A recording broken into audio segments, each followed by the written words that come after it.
He's a B+ player. That's pretty good. He's good for business.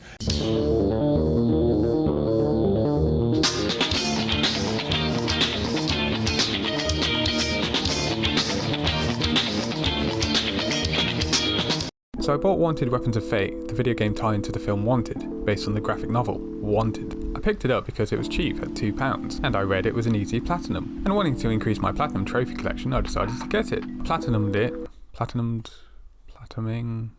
I got the platinum within 3 days. It was a standard linear third-person shooter with cover mechanics, limited weapons, and a rather basic plot that follows on from the film. But I could bend bullets round corners and slow down time, so that made up for it, and I thoroughly enjoyed it. Heck, Weapons of Fate had an uncanny valley looking James McAvoy voiced by Liam McPoyle. Ah! That's what you get, Charlie! Nobody messes with the McPoyles! The writing wasn't high art, but not everything has to be. Sometimes it's nice to have a bit of schlock every now and again. Why do I bring this up? Well, it seems increasingly like most modern video games have to be AAA with big extravagant game mechanics and cutting edge graphics, and normally with open world aspects. Normally these games involve lots of exploration, collecting and grinding. If that's your jam, that's all well and good. But some people just want to play a solid campaign that lasts for a few hours. I know there are some exceptions like the Doom reboot games, but that's a general blueprint for the most part. It's interesting because a lot of the sleeper hits from the past few years either have very basic gameplay mechanics, decent but not extravagant graphics, or both. Stuff like Limbo and Cuphead were 2D, Hellblade was a tightly compacted experience. Heck, the FPS genre seems to be booming with indie titles at the moment. Stuff like Ghost Runner, Bullets Per Minute, and there's tons more as well. And most of these development teams are quite small. I think the largest was Hellblades with 20 people.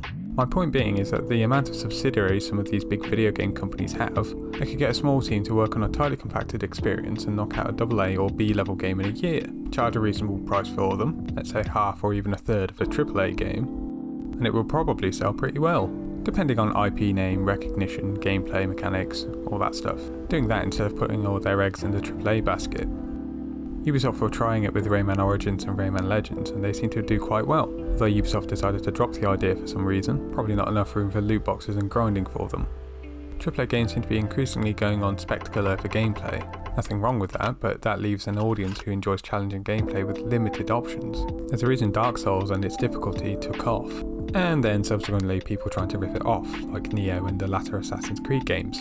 The budgets for AAA games are so vast now that companies are more concerned about making their money back than delivering a fun game, doing DLC and loot boxes to try and keep the audience to stay for as long as possible. Sure, there's some outliers. I have to mention Doom and id Software again, as well as Capcom, but for the most part it's indie developers wanting to give an engaging experience to their audience. The thing about AA and B level games is that they generally use a gimmick to try and sell it. They'll have pretty standard gameplay or gameplay that's popular at the time, but they'll use a gimmick to differentiate themselves from other games. Bullets Per Minute had the gimmick that you could only shoot on the beat of the song. Ghost Hunter had the gimmick of being an FPS platformer with one-hit kills for both the player and the enemies. Heck, back in the day, Red Faction had the gimmick of being able to destroy the environment. Even the story can be a gimmick, like in Hellblade. Or, one of my favourites, being able to play as 50 Cent in 50 Cent Blood on the Sand. Where's my scope? People forget that a lot of cult games didn't have a massive budget back in the day and were small scale in comparison to their contemporaries. Devil May Cry was a rejected Resident Evil 4 idea that got worked on by a small team within Capcom. Timesplitters didn't have the budget of its contemporaries Halo, Half-Life 2, Doom 3, etc. But these games, and others, still have a beloved fanbase several years down the line. It's just nice to have some variety. It's nice going to a fancy restaurant, but every now and again you just want to order takeout. The same could be said for movies, and I hope that we get some more mid-tier games. There's nothing wrong with being a B+ player. He has value. The people love the little guy.